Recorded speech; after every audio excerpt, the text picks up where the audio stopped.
Like, how does IFS look at addiction, Bob?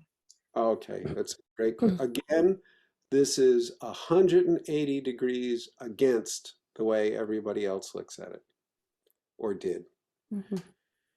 Remember I talked about civil wars, internal civil wars? An addiction is almost always an internal civil war. Let's say it's alcohol. There's some voice going, I want to drink. I want to drink. I feel terrible. I need a drink. There's another voice going, you pig, you got drunk last night. We're not going to get drunk again tonight. And these two are going like this, right? Wham, wham, wham, wham. And it seems absolutely insoluble. It seems like you're absolutely stuck. What most therapists have done is they've gone over here and joined this voice that says, you pig, don't drink it, you're drinking too much, I hate you, and shuts up and exiles this other part. But this part comes back. This isn't a grace. So what IFS realized, it's not only these two parts there. If it was only these two parts, it would be insoluble, as the parts think it is. But there's also self up here. And there's also exiles. These are protectors, both of them, who are protecting hurt exiles. So in IFS, the first thing we do is get a self-part relationship with each of these. The manager part who's saying don't drink, what we call a firefighter part who's saying we need a drink, we need a drink. So you have a self-part relationship. You understand what they're doing and why, and you get some respect and care for them. And then the other thing IFS does, which is really revolutionary, well, let me describe the cycle. Okay, great. Thank you. This will make it easier. So there's a lot of distress in the system, and that's why this part wants to drink. There's all this distress. So the manager starts going, you're an idiot, no more drinking, no more drinking. What does that do? It increases the distress. When the distress gets high enough, this part starts drinking.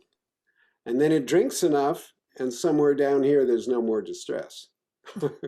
But he's drunk, hungover, whatever it is. And then the manager will come in again, you did it again, you did it again, you're horrible, you're horrible, you're horrible. And it will jack it up here, and the distress in the system gets bigger and bigger, and then this part starts drinking again. And around it goes, and the person goes down the drain.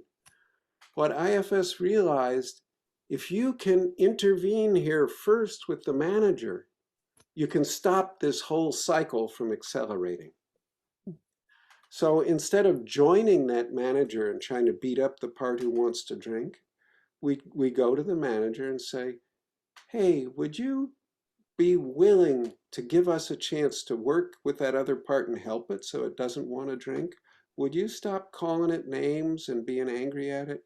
Just back off enough so that we can do that. And that can almost always be negotiated. And then we go over to this drinking part and say, hey, you're drinking to control some pain, huh? And you find out about the pain. And then we tell this part, if you let us, we can go to those very tender hurt parts you're protecting, and we can get them out of where they're stuck, and we can heal them. And then you won't have to be drinking anymore. You won't be stuck in your old job. And almost always what those parts say is, well, if you could do it, that would be great, but you can't. And we just say, oh, yeah, I can see how you'd feel that way. Would you be willing, as an experiment, to let us prove to you we can? Just give us the room. Let us prove to you we can actually do what we're saying. And then we go and work with the exile, get them out, safe, unburdened. Then we come back to this part and say, how was that? Did we live up to our word?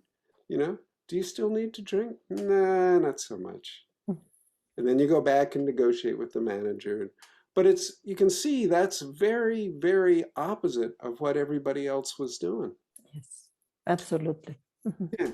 And IFS sort of got its start in working with eating disorders, which is a form of addiction. And eating disorders are a very, very serious addiction. Anorexia, the mostly young women starving themselves, Yeah. has a higher death rate than breast cancer. Wow. I mean, it's people are going, oh, you know, they'll get over it. No, this is serious. This is Wow. really serious. Among women of that age, you know, teenage, early 20s, anorexia kills a higher percentage of the people who get it than breast cancer does. Wow. So it's really, really serious. And IFS works really well with eating disorders and anorexia.